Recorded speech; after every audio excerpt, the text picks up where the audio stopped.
Call the meeting to order. Roll call, please. Mr. Temperley, Here. Mr. Pickard, Here. Mr. Laird, Here. Mr. Reich, Here. Ms. Schmidt. Here.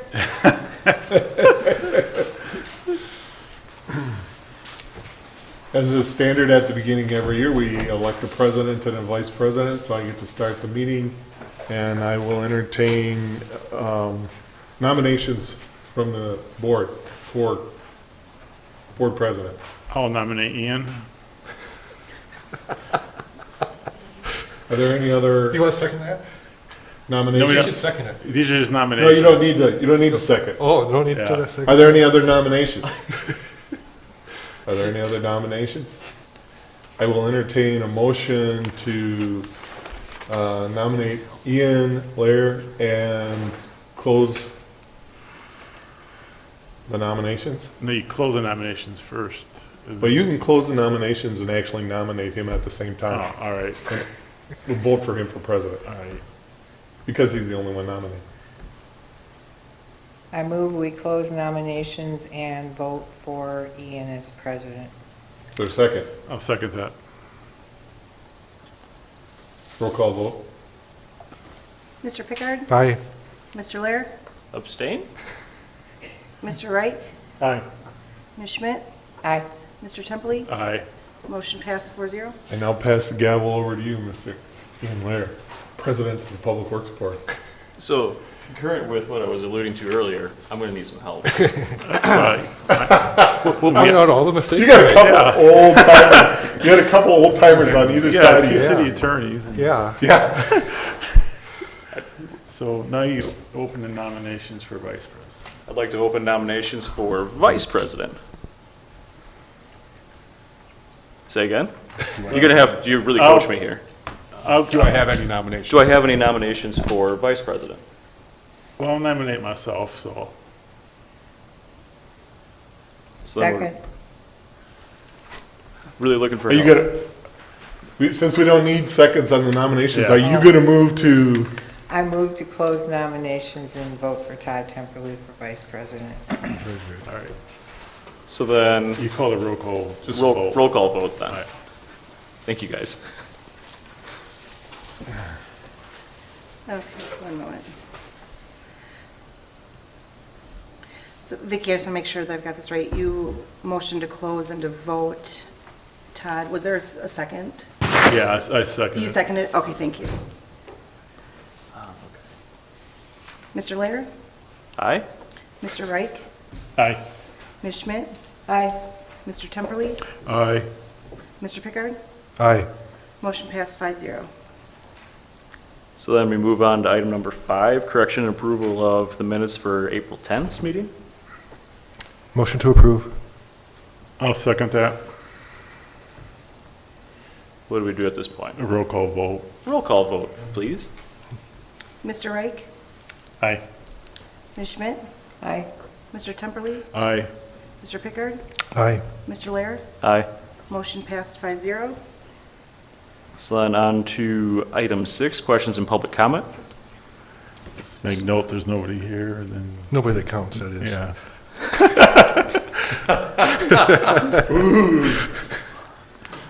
So been a long noted. day, There's plenty of room up here for you to sit. Yeah. Moving on to item number 7, discussion recommendations on final plat for Crestview Meadows. That parcel 246 0741 1814 025. Is there any discussion?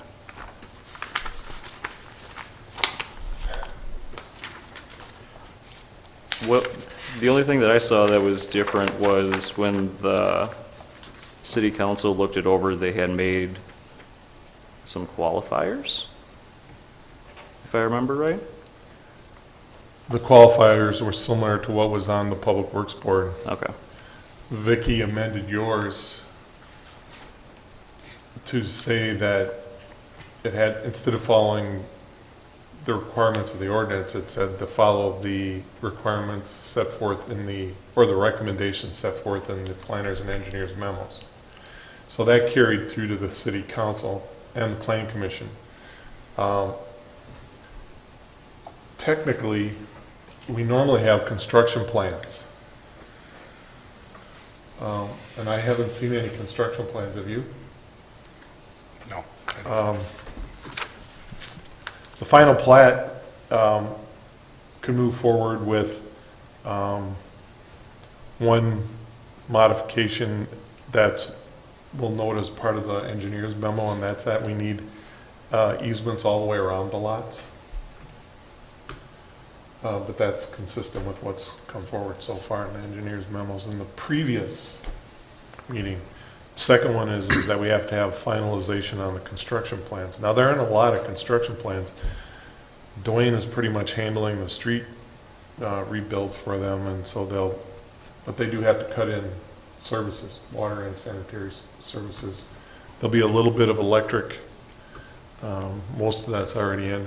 The biggest item will be the detention basin.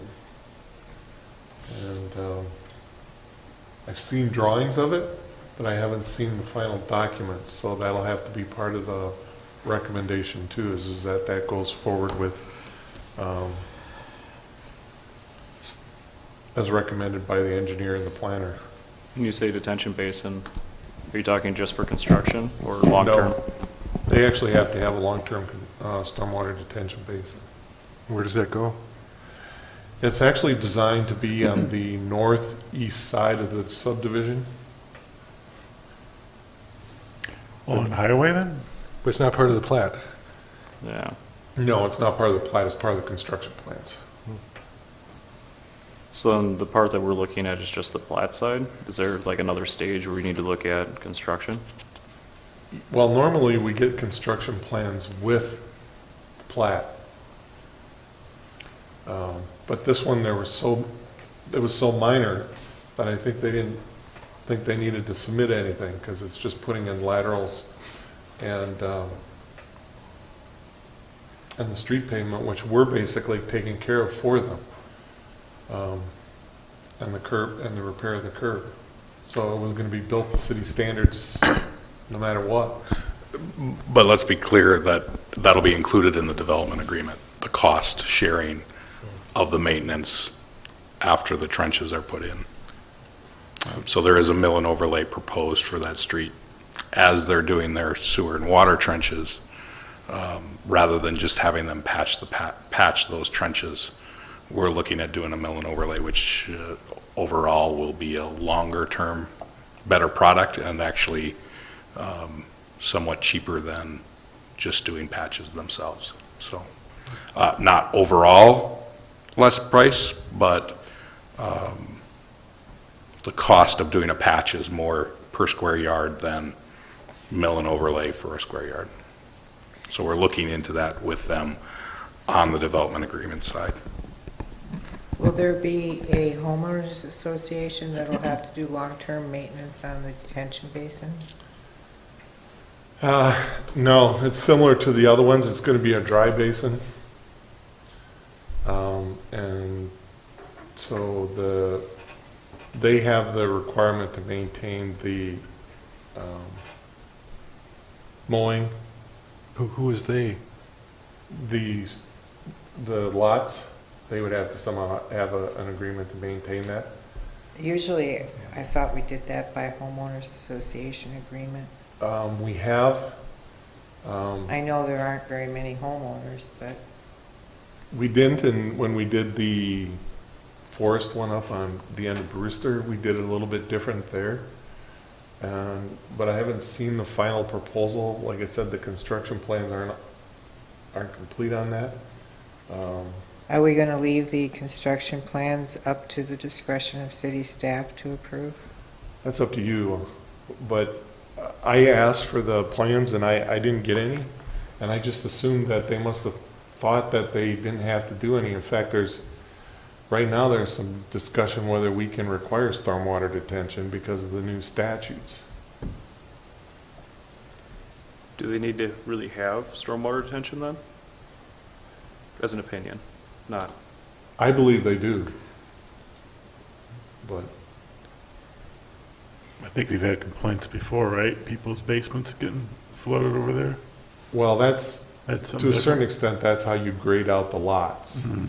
And so the new The new subdivision code requires that the first floor elevation has to be at least 1 foot above the curb, and that you have to have drainage ditches along each side and that type of stuff. So that'll drain out of the houses. The question is, Where's that water go? right, can it just run right into the city stormwater system, or does it have to go through a stormwater detention basin? And the way the new statute reads is that you can't require, a city can't require any more stormwater than the DNR requires. And what does the DNR require then? Well, they usually have some quality control requirements on a certain size development, and I think it's usually over 1 acre.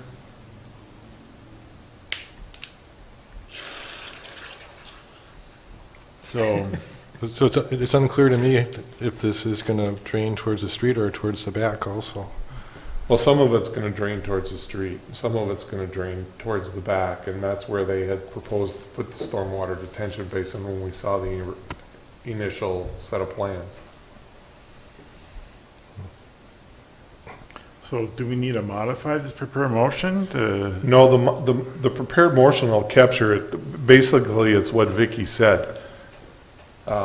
You're letting staff follow up on making sure they follow the construction requirements of the city. right?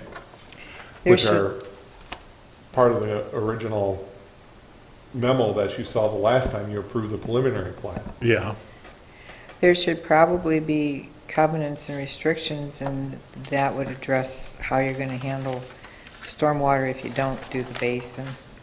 Which we'll look at when we do the developers agreement.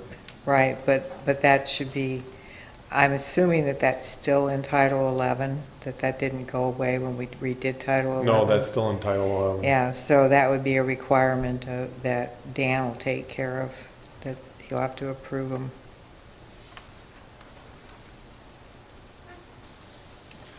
Our subdivision ordinance still very closely follows the previous one. That's good, because I know the previous one, I don't know the current one. That's why the new legislation that started delving into that a lot, you know, when they walk in the door, they tell you, well, in section 66.3 something 274, it tells you that you don't have to do this anymore. And it's like, I think he was talking with you about that, right, Dan? Yep. Does it also address things like doing fees in lieu of parkland? It does delve into some fees that you can't charge anymore, but everything that we have still qualifies. Okay, So, yeah, well, I should take that back. Fees, we charge parkland in lieu of dedication, uh-huh, and I didn't look at that. I looked at the impact fees. well. The impact fees we can still charge. Yeah, Dan, you'll probably want to look at that to make sure whether or not we can still do it.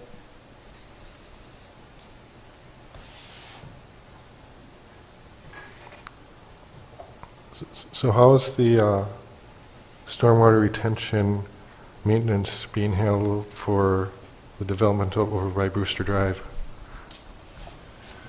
Now, I'm talking, the one I originally mentioned was the forest CSM, or are you talking the, Yeah, whatever one you mentioned, yes. yeah, that's the forest one. It has one lot that's Oh. responsible for the stormwater detention basin. Okay. Yeah, that one was kind of weird. That's why we set it up that way. Okay. but if you have multiple lots, It's still, Well, pardon? if you have multiple lots, are you gonna have a map showing what each homeowner is gonna be responsible for, or? A map? No. Well, There's two developments up that way, is what I understand, right? On Brewster? Yes, on Brewster, there are two separate developments. One very small, one very large. right. The one had four lots, Right. and it was a CSM. And they assigned the stormwater detention basin that went with it to the one lot on the west side Okay, of the so, street. so one lot gets to do it all. Gets to do it all.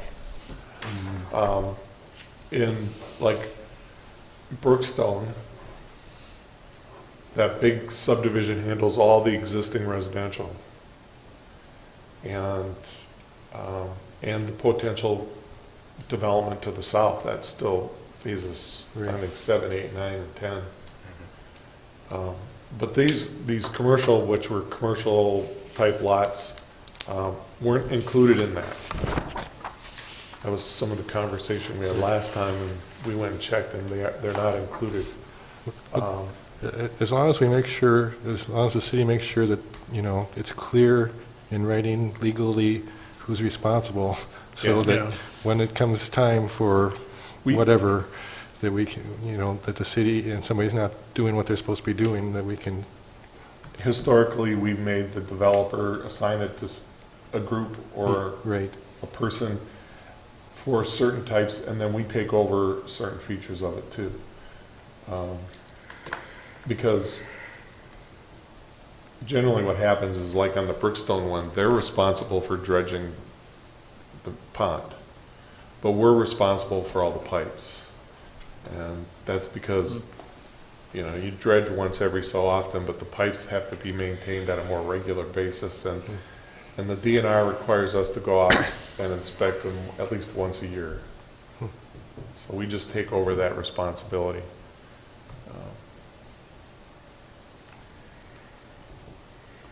And we have, you know, the piping and everything all over the city anyway, so it's. already doing it for other places. Yeah.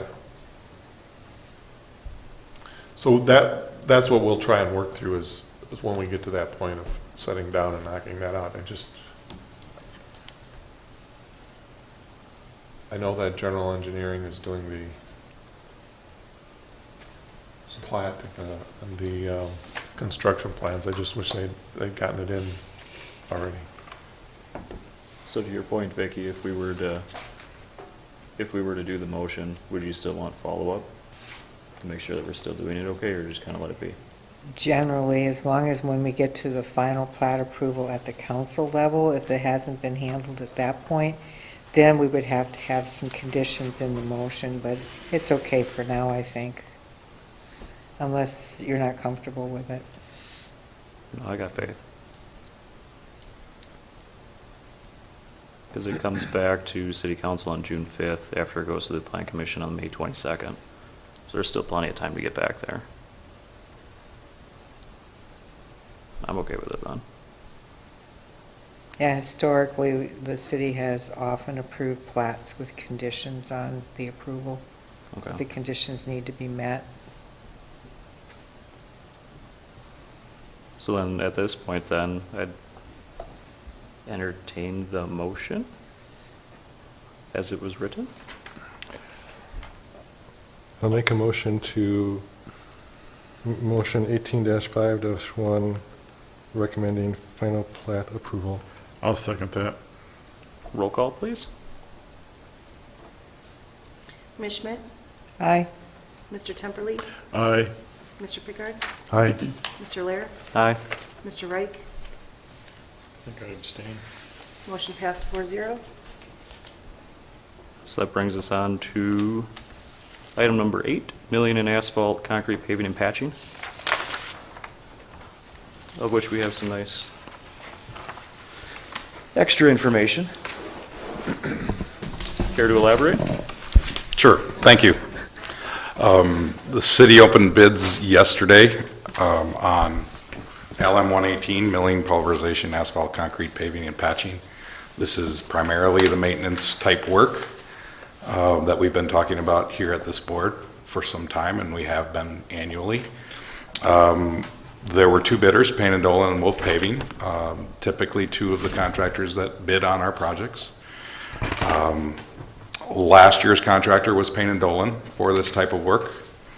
As you see at the totals, I provided you some additional information on actual unit price breakdown and some of our opinion of cost prior to the bid, as well as 2017's actual low bidder unit prices. And so what we attempted to do with the estimate or the opinion of probable cost and the 17 prices was to use the 17 unit prices to extrapolate what the bid would have been using last year's prices. So we'll go to the totals on the bottom. The first column is Payne and Dolan's at $753,604. It was a very close bid. The second bidder came in at $755,004, a difference of about $1,400 on about a $750,000 bid. So that gives us a sense that the bid was very close, it was very competitive. And then in comparison, our estimate going into the project is the number on the far right. We were well over 900. Reasons for that, we obviously were taking into account bidding climate of South Main Street. We were also taking into account that we did increase some of the thicknesses of the asphalt proposed this year compared to last year's bids.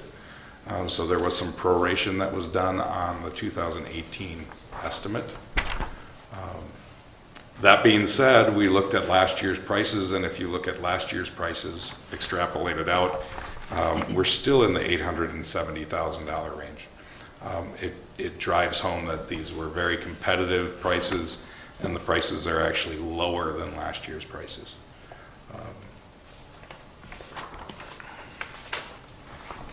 Any questions with what you're seeing from what was in the packet and then the additional information we provided tonight?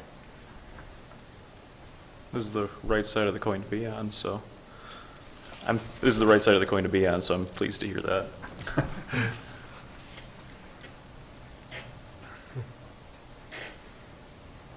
If we were planning on 200,000 more, where does that extra dollar amount go? Steve, do you want to discuss the bonding and the totals Caught that we him were off looking guard. at? Generally, if we don't end up with something where we want to spend it on, we pay it back. And we're overspending this year anyways, right? We're overspending because we were trying to, we were pulling forward from 2019, 2020 into 2018 is what we were trying to do. We did 19, not 20, All right. and no, we'll be under. We'll be under that. I think we originally were looking at 800,000. If you recall, then when South Main Street changed the plan, we looked to do 2 years in one of 1.6. With these bids, that number will be substantially less than 1.6. We are still, Steve and I are still putting some totals and estimates to that, but it will not be 1.6 unless there would be a significant change in the program. As it is, the program is pretty large. If you recall the maps that we've gone over in the last meeting, there is a lot of work out there for a lot of people to have prepared before this paving happens. So the good news is we're well under that 1.6 million. Any further discussion? I guess I'm not following. The bid is for 753. Are you seeking to double the amount of work? No, we are not at this point. This bid was based on our last meeting. Recall, the original budget was for 800,000. At the last meeting following the South Main Street, this board, we talked about increasing that budget to 1.6. Oh, but you're not going to do it under this bid? Well, we did. So what we did, we tried to include all of those streets that would have created a 1.6 estimate. Okay, Does the 1.6 estimate also include the curb and gutter and sidewalk maintenance? Exactly. okay. And the patching, which is variable, so there are some patching items in this 755. If patching items are significantly more, if there are many more pieces of curb and gutter than what were in our estimate, and that's why I want to caution that while it is 755, there are some areas where if there's additional patching needed on some of these streets, that number could fluctuate a little bit. Does that make sense? And Vicki, did I answer your question correctly? Or, Yeah, I think so. I just didn't want you to be doubling the contract. no, no. So to answer your question, the 755 is based on the last map you saw at the last month's meeting, which was a projection of going toward that $1.6 million mark. Okay. If he had gotten prices that he had estimated, and you took the asphalt and the concrete and some of the other things, you would have come up with about 1.6. But the prices were significantly lower. So even though we bid out the amount of work we anticipated to get 1.6, we're not going to be there. And So besides these two sheets, is there something else that was in the 1.6? Because that adds up to about, what, 1.2 on your opinion of probable cost? yes, there's still oil and chip. Oil and chip, the And very striping. variability on some of these items, some base course that is included in some of the items that are taken care of by staff, adjustments of manholes and things like that happen are some additional costs that are not necessarily bid out to these contractors, but do cost some money from the base course side. Again, the estimate was based on what we were looking at from our PACER program. And so when we were at last month's meeting, we were using PACER numbers. As we moved from that map on the PACER program, some numbers can change slightly as we get down to a very detailed bid. And so while we are very conservative when we are talking at the PACER level, which is good news because now, because we were conservative at the PACER level, as we get into the fine detail of a bid, the number actually comes in. Which is much better than the other way, right? Is in the other way. Now, on top of that shrinking that has happened, which you're noticing, which is less than 1.6, now we're actually even getting Better bid. a better bid, so that number is even getting smaller, which is a positive, but it is going to make it challenging to estimate So how come next you, year. how come you can bid so well and this, and South Main and the state can bid so crappy, huh? Now, remember my first statement that said I was conservative in my estimate Oh, okay. because of what happened on South Main Street.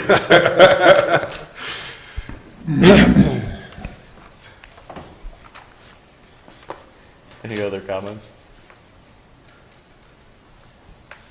I'd entertain a motion to approve 18-52. 18-5-2. I'll make that motion. Second. Roll call, please. Mr. Temperley, Aye. Mr. Pickard, Aye. Mr. Lear, Aye. Mr. Reich, Abstain. Ms. Schmidt, Aye. motion passed 4-0.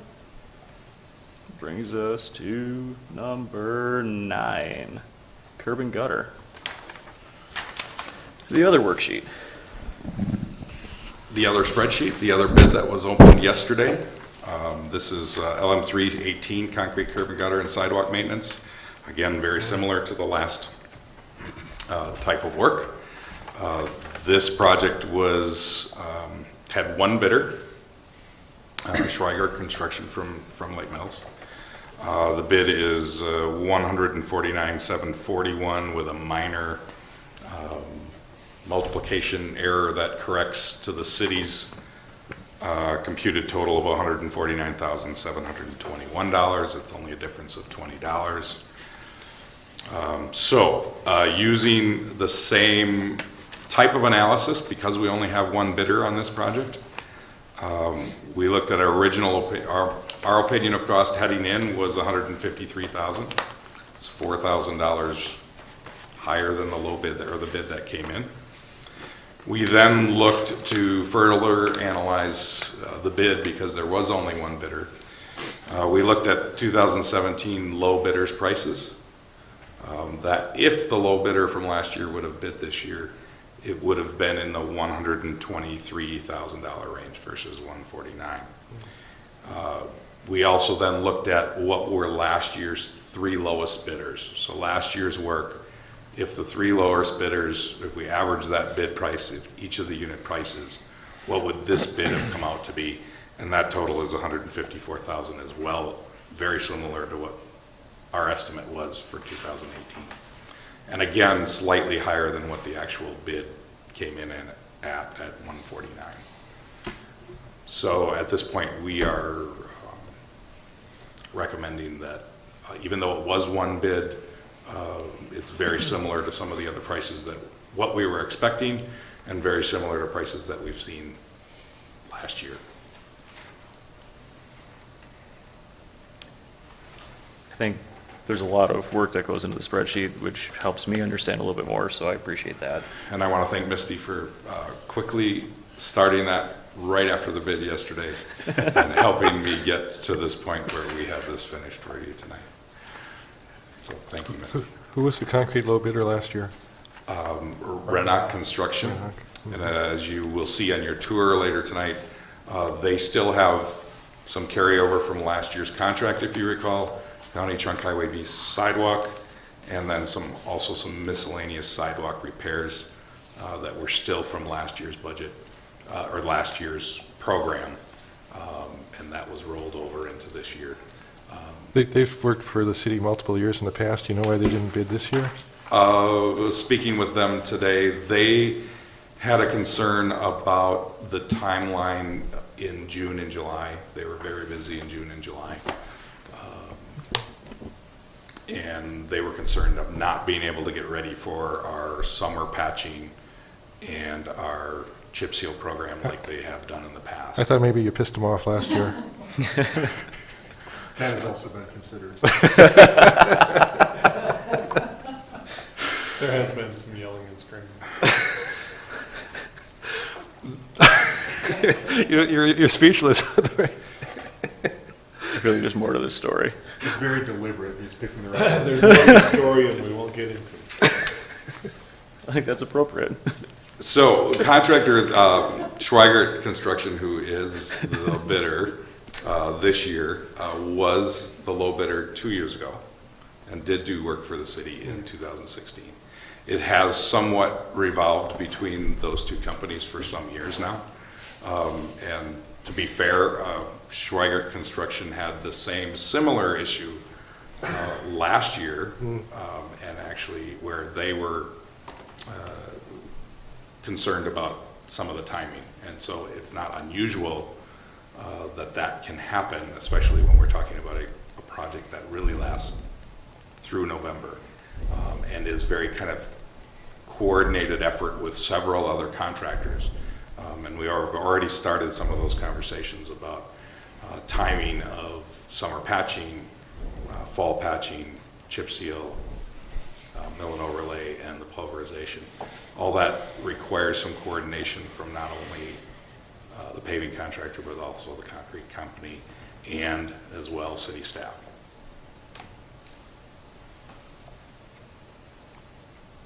Any other discussion? I have none. At this point, I'd entertain the motion 1853. I'll make a motion to approve 18-53. Second. Roll call, please. Mr. Pickard? Aye. Mr. Lear? Aye. Mr. Reich? Abstain. Ms. Schmidt?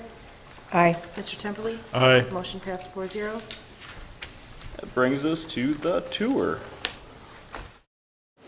Okay, this is the library parking lot. You can see where the existing cars are parked back there. We're going to turn this parking lot so it runs north and south with the cars facing the west, and there'll be a driveway along that edge. This work is part of the asphalt and concrete work that you approved tonight. So there's about $60,000 in the library budget that will be going towards this project. That'll come off of that money that we've approved tonight. Most of the work is going to be done by, I think the Strand is going to stake it, and the city crews are going to do all the grading, and then The concrete work will be done by Schweigert, and the asphalt will be done by Payne and Dolan. Anything else? One parking lot. Yeah. You see where those cones are? This was originally just gravel, and we paved it about 15, 16 years ago. And there's this concrete platform that comes out, and then a handicap ramp that runs all the way along the north side of the building down to the driveway. Well, people want to walk up, just straight up where the asphalt matches, and it really wasn't made for handicap.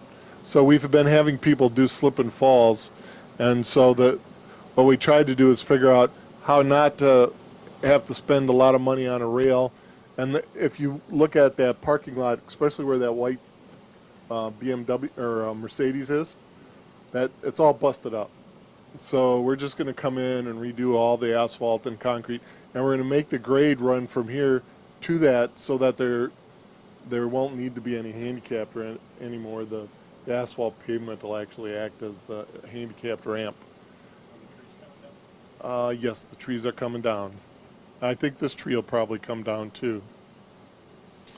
We have to put in stormwater, and so there'll be a stormwater detention basin just about right here where those shrubs are, and then it'll drain down to Mulberry. It was a house. Owned by the library. No, none of this is owned by the library. All the buildings here are owned by the city. Yeah, the library is an operation, and that's it. Anything else? Any other questions? Okay. It should be, what'll happen is you'll be able to come in off of Madison Street and drive out onto Oak.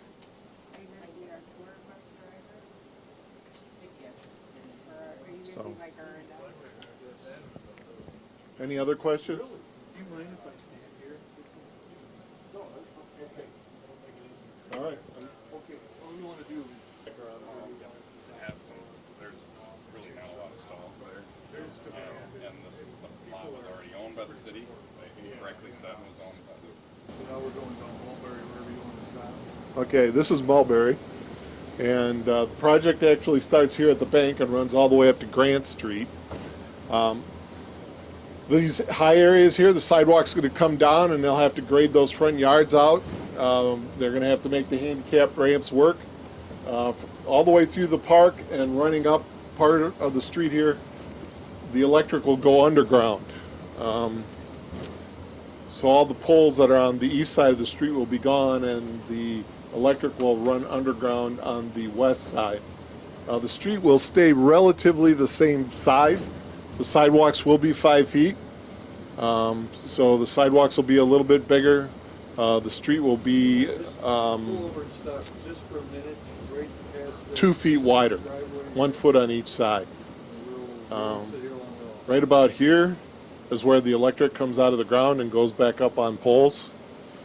You want to talk about the phasing split right here? Is that what you're? Well, we're doing streets, sidewalks, stormwater, sanitary sewer, and water.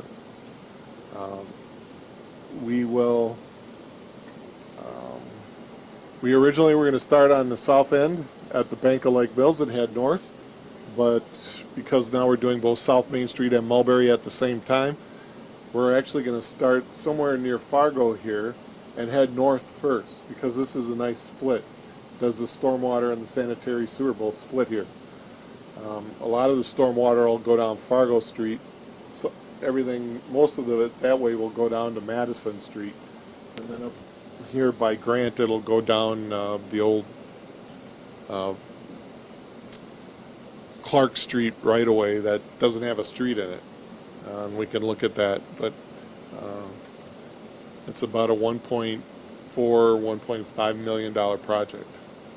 And it'll be bid in January of 2019. So, How big is the street then? uh, 9, yeah, week and a half. actually, Tell you what you need. since I've been here, we've patched it twice. Patch Yeah. And it was done, and I think in 96 or 95 was a rebuild on a portion of it. So it's not that old. The problem is that there's no drainage under it, and so the street doesn't hold. So we've had to do a lot of. It was the bane of my life, Todd. Yeah. Yeah. When I first got here too, people were complaining to do something about the water.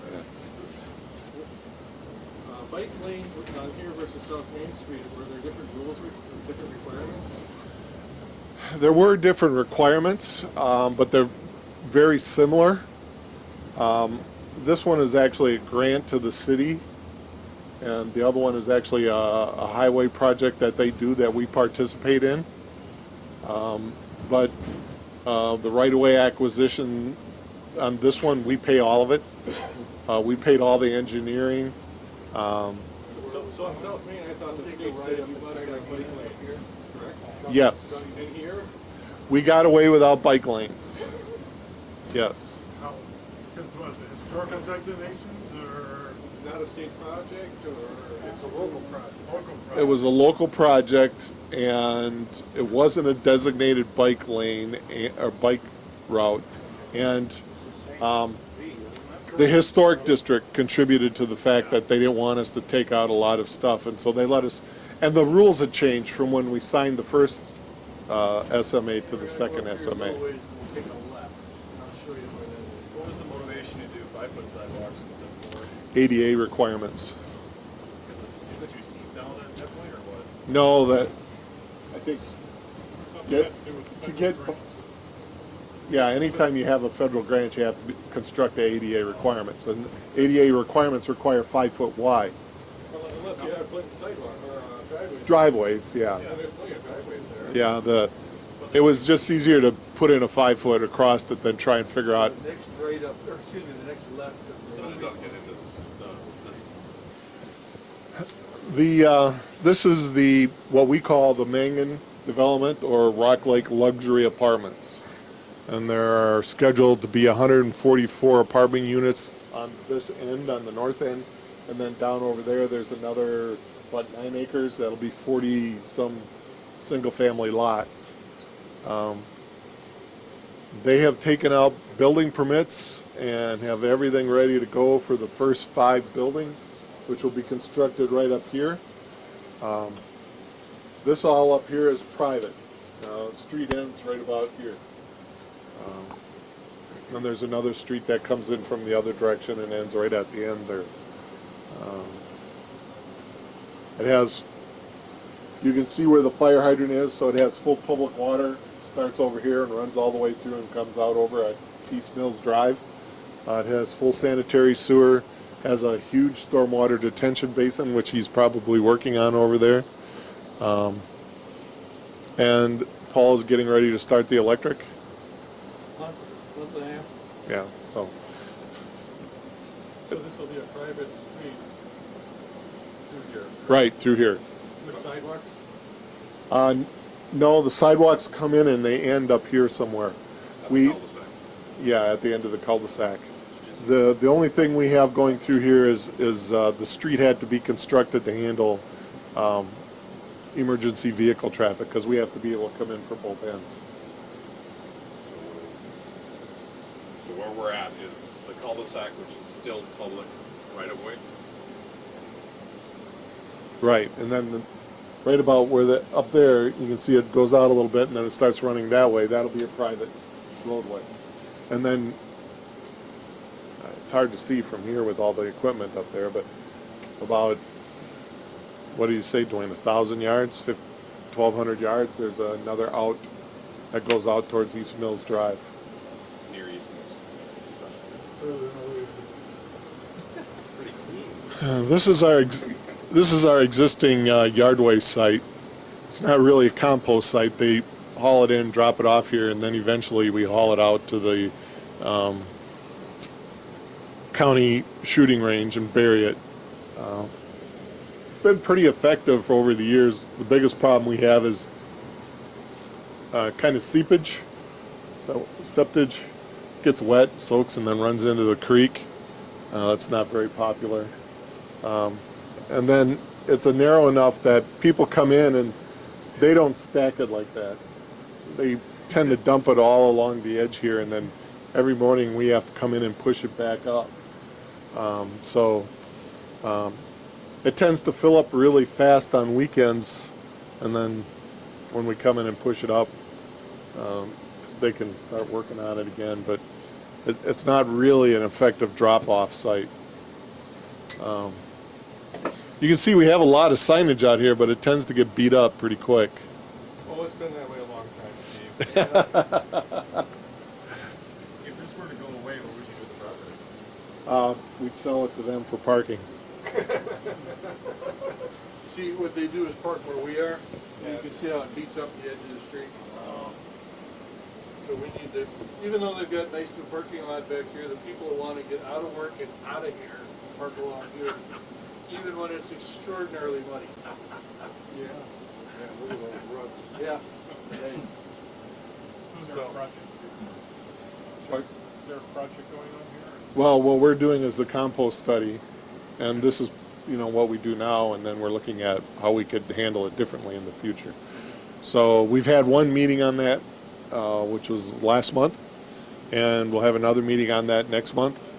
And Betsy Powers, the engineer that's working on that, will have put together some additional information and start thinning down on the timeline to get us to have a decision on how we want to handle our compost in the future. And John, one of the things that we have discussed, at least briefly, is a joint effort with the town or something, or somebody else, to see if there's some value there. The town of Lake Mills has expressed interest in being involved. Okay? You see, it's low enough back there, you could get something in along there. Oh, okay. Especially if you built this side up to get the houses up high enough to drain off the curb. And with, Looks like there's a retention basin there already. there is a basin up over there by the church. So there's a low point there that. Yep, yep. Yeah. Well, if you remember, they originally were gonna move a bunch of dirt from up on this hill over here down to form that detention basin. That's down in the lower end. And then they found all the rock. And they couldn't use that, so then they started stealing from here. And so they took every ounce of dirt that they needed in order to build this end up. So this whole lot changed. I mean, that high spot came all the way up just to the edge here. It was quite a rise up and then out. And they basically took all the dirt all the way back to that ridge and all the way up to where the church is at now, and skimmed that all off to raise the area down there to get that. I think it was 4 or 5 in. 4. And to be clear, that property was theirs as well. Yes, yeah, they owned it all. Steel was not that's a good word. Well, They borrowed from that location. yes, they. Yes. So the stuff I'm seeing out there now is from their soil samples? Yeah. Yeah, Oh, that's new, yes. yeah, they've been out there doing some level of testing already.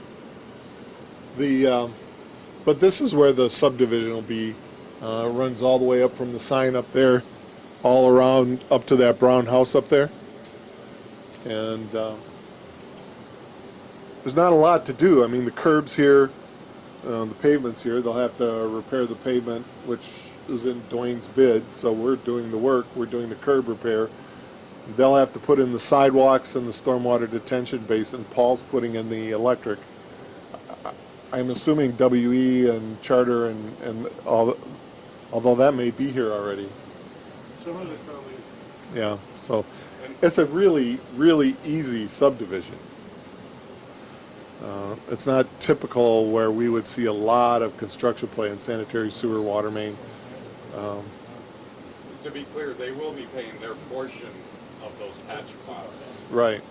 We just are going to incorporate another maintenance activity with the work.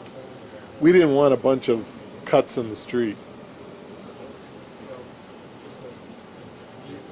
Any other questions there? Yeah, we're good. We can go up and follow the road around. So this is Brookstone, all the way from down here, all the way out to the edge of Harvey Road. We actually have a developer's agreement in place with Riverwood Homes to complete this subdivision. So we hope to, within the next 6 years, 7 years, have another 72 lots built out here. This is the piece of American Way that's not done south of Wallace Park. And there are two pieces. There's this piece that runs over to Industrial Drive, and then there's a piece that runs from where we were up there at the hill out to Harvey Road. And we are planning on installing this piece this year. The water and the sewer are already in. You can see the hydrants in the manholes.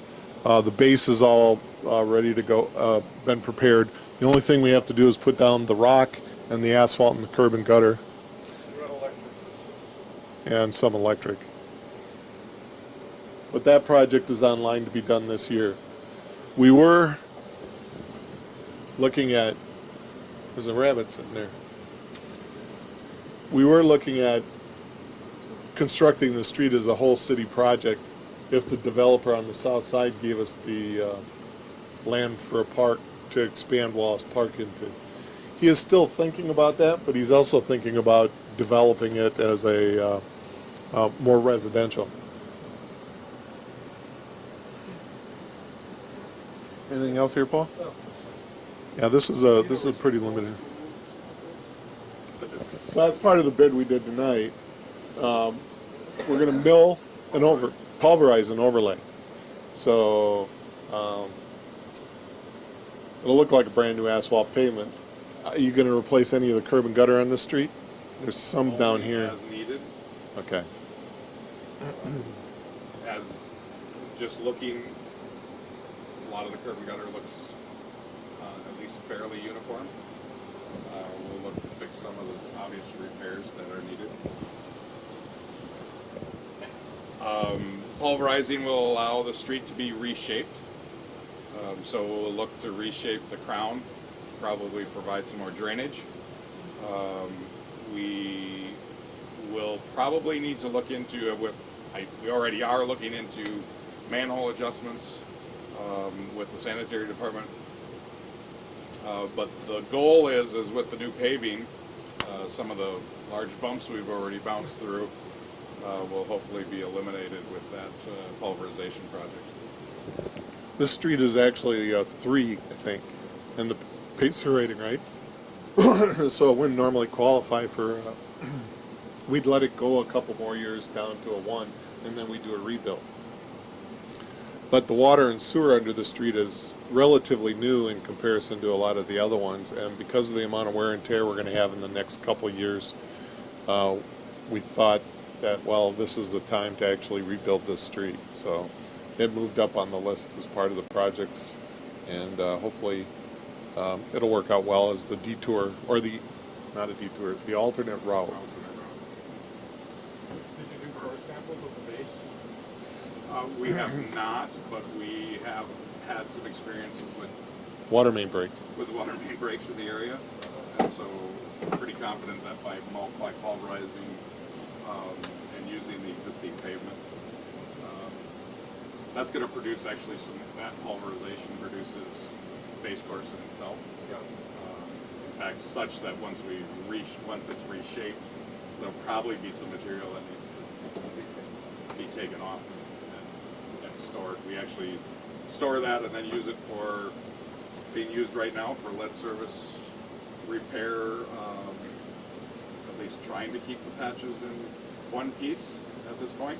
So we do use it for other maintenance purposes, the millings and the pulverization material that's salvaged. We use it in place of base course for some other maintenance work that we do.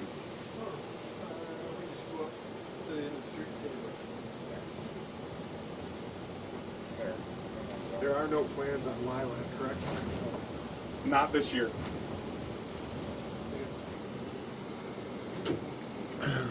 This is the what we call the South Side Bike Trail, and it basically runs from this location here up to about where that electric power pole is up there, up against the tree line.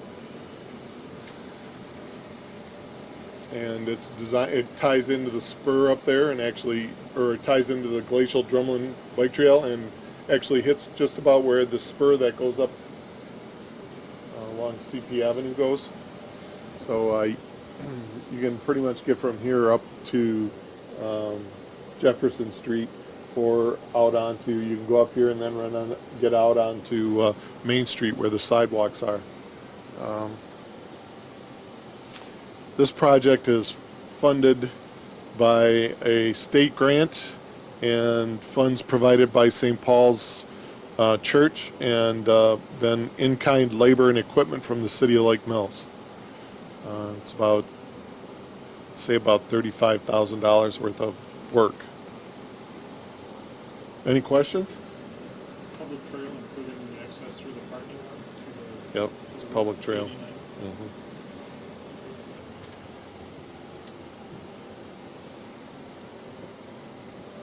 This street is actually worse than Grove.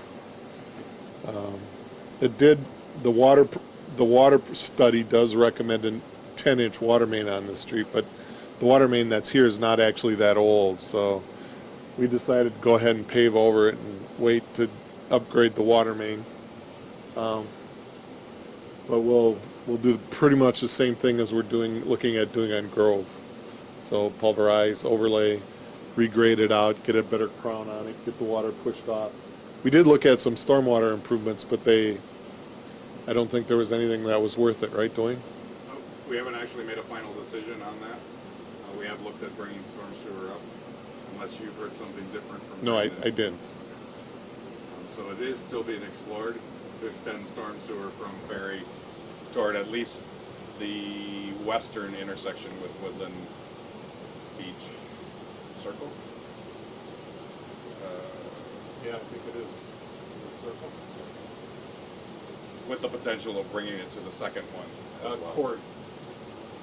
It's Woodland Court. Woodland Court, you are correct. This is, you can see too, there's a lot of electric work that was done on both sides of the street. This is kind of the end of bypassing South Main Street.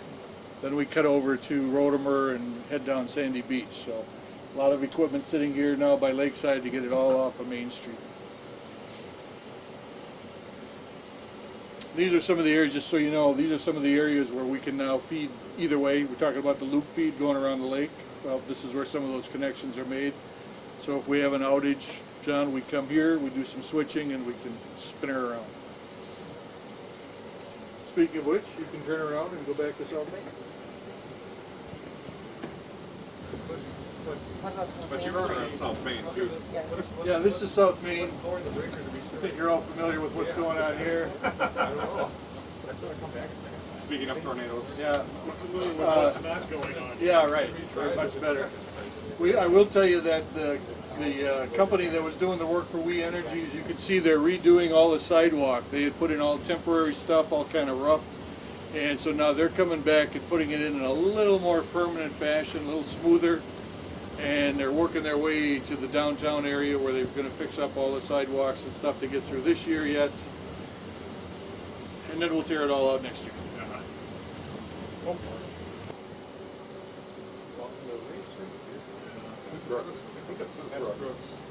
That's good. We won't be here long. It's more like a driveway, isn't It is. it? It's a driveway for two houses. So Brook Street is a street that runs from Ray to a dead end. There has been a new a pier end at the lake. There has been a new home that has been installed, as you can see, or constructed. And we met with the owner and the builder prior to construction. They were aware that they were going to do some damage to the street. We were aware that the street was in pretty poor condition. Similar to Crestview subdivision, we are working with the landowner to cost share on doing some maintenance work on this street. Once their building construction is done and with part of the bids that you awarded or that you recommended to the council this evening, The city crews will look to do base course replacement. There will be some spot curb and gutter replacement, and then full depth of asphalt placed in this narrow street later this year. Trying to coordinate with the homeowners in the area and the work that they're doing. There's also some talk about potentially this corner house looking to redo their driveway. So we're trying to coordinate with each of the landowners in this area.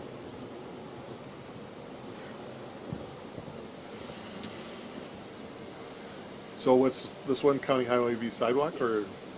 Okay. Dwayne might want to talk about.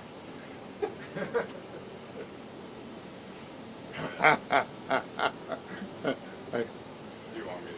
No, I could do it. This is actually a TID project. So it's paid for out of TID District Number 4, and it's part of the construction project plan that was originally developed. This lot here is in the TID, that lot's in the TID, all that's in the TID, so we had a lot of, I don't know that we were originally planning to do it this soon, but we had the money in it and we had the ability to do it. And we had a lot of complaints from people who wanted to get to the grocery store and they wanted to be able to walk. And so we had the council agree to use TID dollars to construct this sidewalk. We selected the south side rather than the north side because it took us past, BP already had sidewalk to their one driveway. It came up and around and stopped at their north driveway, and so we ran it through that driveway, and we ran it through the car wash, which is in the town, and then we connected up to the Culver's sidewalk, which was already there. On the north side, we'd have to run it through a lot of town property, and a lot of it would have gotten torn out when we extended Elm Street north. So we decided this was the best option. The problem was crossing somewhere down here, but I think the crossing down here would be just as easy as up anywhere up on the other side. Elmwood Street, you've got the vision problem right now coming over the top of the crest. Down at the traffic signal, there's so much traffic there and people doing left turns all the time that I don't know that it would have been any safer. I think once we get down to this point here, we'll put an island in the center and we'll put a nice roundabout right here. And then we'll put an island off of the edge of it and run them across, and I think that'll be as safe as anything that we can get. Did you want to mention that we're stopping at this location now? We're stopping at the west end of the cemetery now in case there is any discussion this spring about any of the lots that are adjacent to this area. If that does happen, then there would be development, and rather than putting the sidewalk in and the potential of it being torn out, we'll reevaluate probably toward the end of this season about discussions of extending the rest of the sidewalk to this point and installing the median and the crossing at this location later in the fall. Steve, is that the latest approach on this piece of the sidewalk? So when residents see that the sidewalk is actually stopping at the west end of the cemetery, it's to allow the potential for development if it does happen within this season to happen. Which is the discussion of. Since this is televised, were you joking about the roundabout? No, I was not. Okay. I think this area has enough room for a roundabout. It's got a good intersection design to handle it. And if you put a big commercial development over here and continue to finish the commercial development over there, this would be a good spot for our first roundabout. But is there plans for a roundabout right now? No, Okay. no. It's a county highway. This isn't actually our road. It would be the county that would have to make that decision. How about the median? We had to get a permit from the county to do that. And that's in place. We have discussed it. We haven't finalized it. But they agreed with us on how to construct it. In fact, they were the first ones that brought up the roundabout. If we find that there's a lot of usage on that pedestrian walkway across the road, we put in additional measures to make it easier or safer across the road because of the... Well, if you put in the ramp here and you put in a safety island in the middle, and then you have the rest, going across the street, that's about as good as you can get. The only other thing we would consider would be a rapid reflecting beacon. But the island's considered a traffic calming device, that's the whole point of it. And a safety spot. It's not for you to, get halfway across the road. But I only say, because like when you get to the bigger cities, like you can push the button, it'll stop the traffic, and you can cross the road. And that's we wouldn't have a traffic signal here, we'd have a rapid reflecting flashing beacon. And that would be the potential, but, I don't know that that's to that level yet.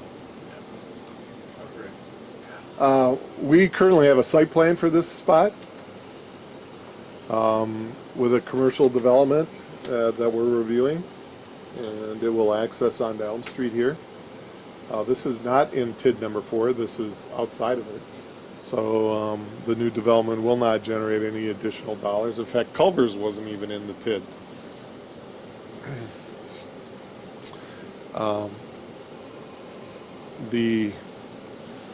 There are some issues that come up in this area, like stormwater,